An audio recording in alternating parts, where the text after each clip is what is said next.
Hello, this is the third chapter of his leading light. So yeah, chapter 3, Never Meet Your Heroes. Izuku stood there for what felt like forever as he tried to process what had just happened. Just wish for a quirk in your next life, and go take a swan dive off of the roof. Kachan had told him to jump off a roof, to kill himself. Kachan had never done something like that before. No one had ever done that before. Sure, he got baited a lot, to the point that he can't actually remember the last time he went 2 whole school days in a row without receiving either a note or a spider lily or some new graffiti on his desk, but the notes and the flowers have always been anonymous, and none of them had ever been so specific. They just told him to die. They never said how. And they would never say it aloud to his face.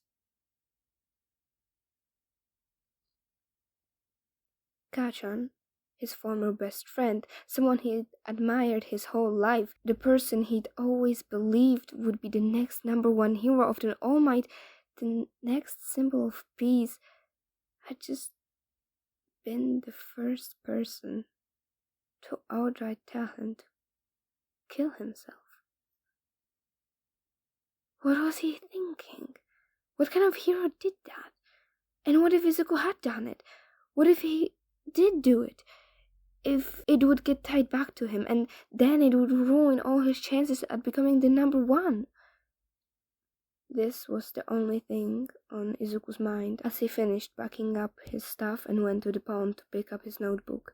He was happy he had the foresight to write it down in waterproof ink, although that probably wouldn't be able to help if the pages were too dissolved in the water to stick together.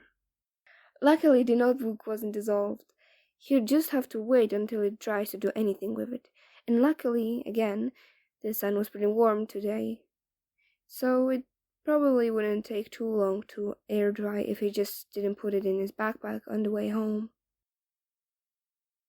He decided to take the long way home, through the underpass, not wanting to risk meeting Kachan or anyone else on the way.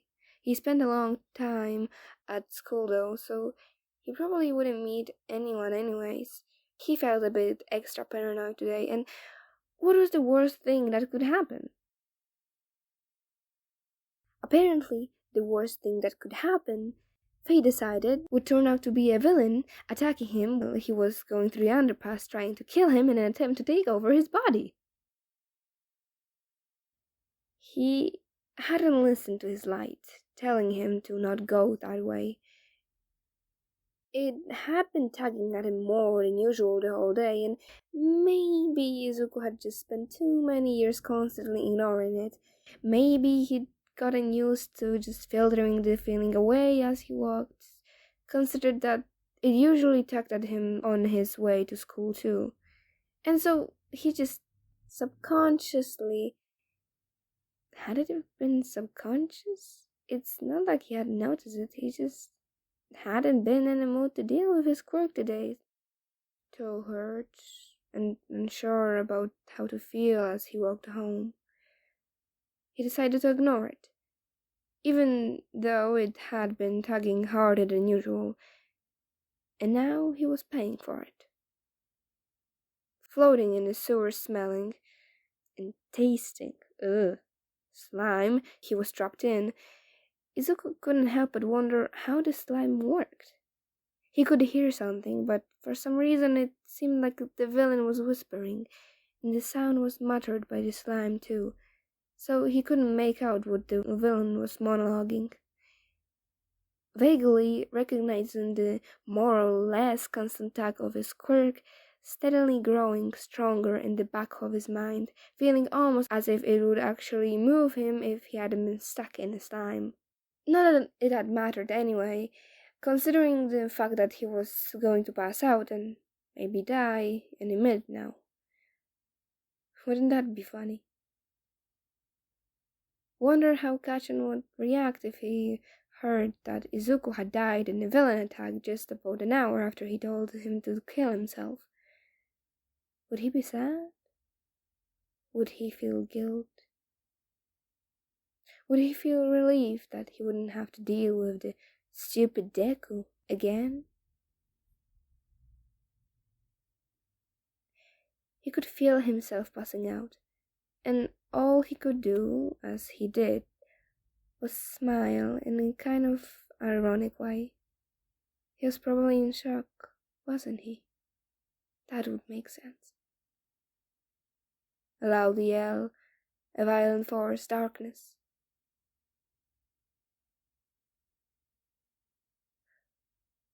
When Izuku woke up, it was to the feeling of someone slapping him, a small tugging he idly recognized as his light telling him to move away, and the sound of a deep voice, mumbling, muttering. Whatever the person was doing, it was somehow quiet enough to be near incomprehensible, while still loud enough that he could almost feel the bass in the man's voice. How that was possible, he had no idea, but that wasn't important right now. How did he get in this situation? What had happened? Why was he feeling like he just swallowed sewage water and was about to throw up? He opened his eyes to see All Might hovering over him and slapping him. Wait, All Might? Izuku opened his mouth to ask what was going on, only to start coughing violently, cringing when the green slime was coming out. Then it came back. What had happened? How he almost died. He hadn't died. He was still alive. Hadn't died. Now to decide if he thought that was a good or bad thing. Well, on one hand, it meant he got to meet All Might. Wait, All Might, he's here! Izuku showed up again, forgetting the horrible feeling in his lungs and throat as he looked at where the number one was now retreating. Wait, retreating? He couldn't leave yet. Izuku had to ask him something. All Might, the symbol of peace, the one who inspires fear in his enemies and hope in everybody else, whose job is literally to inspire people to follow their dreams and who always encourages everyone to work hard for what they believe in. Izuku just needed to hear him say it to him too. All Might! Izuku managed to force out as he ran after him, his throat hurting even more when he talked. He looked around him, finding the notebook lying down on the pavement beside him. He could have sworn he had seen it land the other way. Maybe he was still in shock? Just remembering incorrectly. It was probably... He was torn out of his questioning thoughts as he heard All Might answer him. My apologies, young man. I have to go now. Villainy never rests, and so neither can heroes. Get home safe, All Might said, all while turning away from him and as he made himself ready to jump. Yeah, no, Izuku's definitely still in shock. That's one of the symptoms of shock, right? Not recognizing priorities and not thinking things through. It must be, because looking back, Izuku has no other way of rationalizing the next thing he did. The most stupid, reckless, idiotic, and the dumbest thing he ever done. His light had started to tug at him again the second he made a move towards All Might, wanting him to go the other way. But Izuku had again ignored it. This was the number one hero, the symbol of peace. Why would he run away? That thing being to latch onto All Might's leg right as the hero took off in one of those superpowered kilometer-long jumps of his. He wasn't even sure he himself rationalized what he was doing before All Might did. What are you doing, young man? I realize you are fun, but this is too much. You need to let go. All Might had screamed at him once he saw him, jointing Izuku out of his shock-induced panic. They had to be at least 500 meters up in the air, and the number one hero in the world had just told him to let go of the one thing, making sure he didn't plummet to his death. I can't! I'll die! Izuku yelled back, fighting for his life to not get pushed off, as the hero was currently pushing at his head to make him let go, only stopping after his brain had processed the teen's words. "Oh, right," was all Might said before they eventually landed on the roof. Izuku half collapsing onto the roof while trying to regain his breath from the fear-induced adrenaline rush that had just taken it. When Izuku had regained his breath and composure, he realized All Might had been talking, but it was too quiet for him to make out the words. Why was he being so quiet all of a sudden? Izuku had to strain himself just to hear what the hero said, only to tune in at the end to hear that he was saying goodbye. But he couldn't. That would have made his whole thing meaningless, and he needed to know. He needed to hear the number one hero say it, and he knew he would never get a chance like that again. All Might, please, wait, I just need to ask you one question. I need to know. Izuku cringed internally at how messed up his voice sounded from all the residing slime coating his lung and throat. But All Might had halted, so it was now or never. He had to ask. I need to know, if I don't have a quirk, can I still be a hero? Is it possible even if I'm quirkless? Legally, he didn't say. He had screamed it all out in an effort to keep the hero's attention, except his voice had gone quiet with the last sentence. Looking down, he knew, going with his voice shaken and quieter. He had always had a problem with knowing when to stop talking. I've wanted to be a hero all my life. I've wanted to ever since I first heard the word and learned what a hero was, but when I was diagnosed quirkless, everyone kept telling me it was hopeless, that it would never happen. But then, in an interview some years ago, you said that anyone can be a hero. As long as they put their will and effort into it, everyone could do it. And I've just always wanted to help people. To save others with a fearless smile, just like you. And so, do you really believe what you said then? Do you think... As he rambled on, Izuku hesitantly dared to look up again, wanting to look at the hero as he asked the question a final time. But his ramble was quickly stopped when he looked up at All Might, only to see smoke coming off of the hero again in waves, just like it had in the surveillance footage. Oh no, that's why he has been in such a rush. Izuku had made him waste his quirk. All Might must have used too much of his power and gone past his hero time, having to save Izuku, and now Izuku had made him reveal his weakness to him, to a civilian. Of course, Izuku already knew about the hero's small might form, but All Might didn't know that he knew, didn't know he could be trusted and not tell anyone. God, Izuku was so stupid. Why couldn't he just let the hero go? Why did he have to be so selfish that he didn't consider All Might's condition? Luckily for Izuku, due to his spiraling, self-deprecating thoughts, he looked just about enough shell-shocked and panicked to pass for what All Might would have expected anyone to look once they saw him in this form.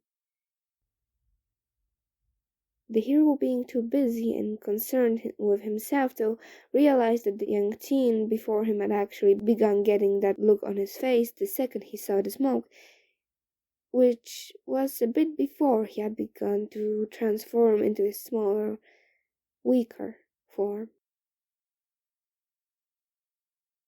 Izuku was clenching his jaw instinctually. It was basically a reflex now, after doing so any time All Might came up, in fear of muttering about his weak form. The form that was standing in front of him right now. Right now, it helped him not reveal that he already knew about the hero's weakness. As while Izuku was standing there frozen, not really looking at All Might, but more looking through him, while mentally berating himself for his stupidness and selfishness and whatever other degrading things his brain managed to come up with to lower his self-image, All Might just assumed the boy was in shock from seeing him transform, and while technically that was true to a degree, it was the wrong reason. All Might, feeling the need to explain himself before leaving, to make sure the young boy understood not to spread this information around, and apparently not because the boy looked so to be having a meltdown, sat down against the roof's railing, the action causing him to cough off some blood before starting to talk. The coughing seemed to be loud enough for Izuku to be drawn out of his spiraling thoughts, enough to focus on the deflated hero in front of him, though he again had to strain his ears to be able to hear what was being said. Seriously, why was this man being so quiet all of a sudden? He was speaking at good volume before, so why now? Was it to prevent someone from listening in on their conversation? Yeah, that seemed logical. That would probably be it. Now that you've seen me like this, young man, I hope you understand not to go posting about it online, not even accidentally. The hero started. Izuku, of course, knew this already. He'd been doing it for years, but he let the hero continue. It would be easier if he didn't let All Might know that he'd known for years. At least now he could feel a little better about knowing the number one secret, given that, he kind of, even if it was just accidentally, been entrusted with the secret now, meaning that he wouldn't have to feel guilty for having it figured out by the use of illegal means. And besides, he had sent the police department an anonymous security update right after getting rid of the footage, just to make sure it would be more difficult for others to find similar footage in the future. And then he'd done the same again last year once he saw that they hadn't updated the system since he did it. I mean, yeah, he had improved it, but he'd only been able to do that because it had been really shitty to begin with. They should have been able to come up with a better system since then, especially considering Izuku had been 12 at the time and had just started coding and learning how to hack a year prior.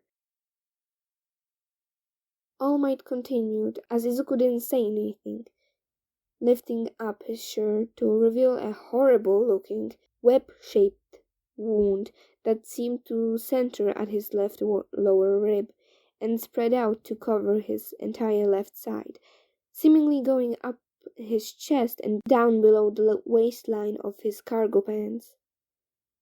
This is an injury I got from a villain's attack about 5 years ago. Half of my respiratory organs were destroyed, along with my entire stomach. The only reason I'm alive right now is because I have access to the very best there is of healing quirks and quirk-induced medicine. And even then, the repeated surgeries and treatment along with the after effects have left me emaciated. Right now, I can only do proper hero work for about 3 hours a day. Izuku was shocked. He had known the hero's time limit was decreasing, and his estimated guess hadn't been too far off at about 3.5 hours.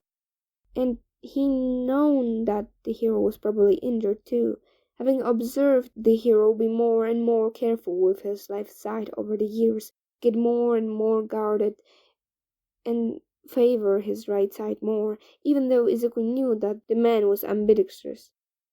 It was all in small amounts, just small details that didn't really stand as anything special all by themselves. Yet, if you compared footage of All Might fighting now and the footage from 6 years ago and knew where to look, it was pretty clear to see. What Izuku hadn't expected was how terrible it looked, and worst of all, how the hero looked talking about it. All Might looked defeated.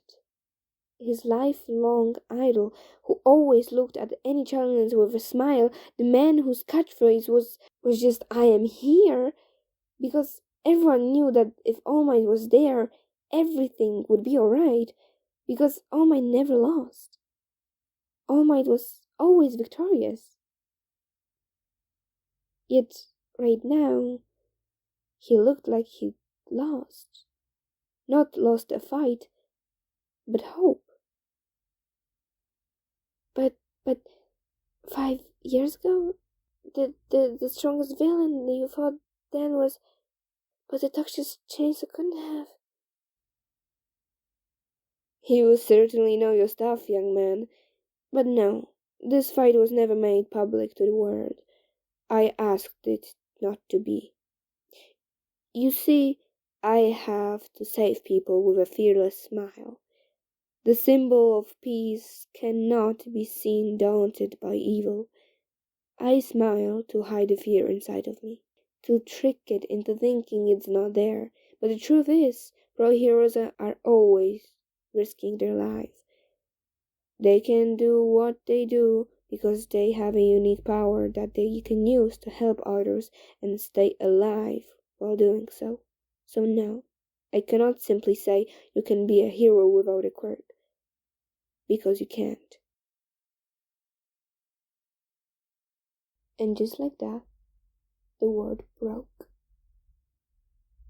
Izuku, who had been straining his ears to be able to hear every word his idol was saying, stood there in frozen silence, begging that he'd heard wrong, listening intently as the hero stood up to continue his monologue, hoping beyond all hope that the hero would contradict himself, that All Might would laugh his obnoxiously loud laugh and smile that deceiving, apparently not fearless smile of his, while telling him it was just a sick joke, that of course he could be a hero because as long as they work hard and put all of their will and effort into it, anyone can be a hero. But apparently anyone didn't include Izuku. Didn't include the quirkless, a group he wasn't even a part of. Because of course it didn't. Izuku was always the exception. This was just another thing to add onto the list. After all, Izuku was already the exception to every school's no tolerance for bullying policy, every queer person having only a single pinky toe joint, the unconditional parental love he'd had until his diagnosis, the innocent till proven guilty thing that was always used against him. His teachers had always found roundabout ways to disprove his evidence when he tried. Most of Japan's quirk discrimination laws that were so old they only covered discrimination based on quirk types and not on the lack of a quirk. And now he was also the exception to anyone can be a hero. All Might had started walking towards the roof's exit, but stopped and looked at Izuku just as he opened the door. If you really wish to help people, you could try to work in the police, or in the medical field. They might not get as much attention as the heroes, but they're hard-earned professions. Then he turned to the door again and started walking away. "It's good to dream, young man, but make sure it's realistic." And with that, the door closed shut.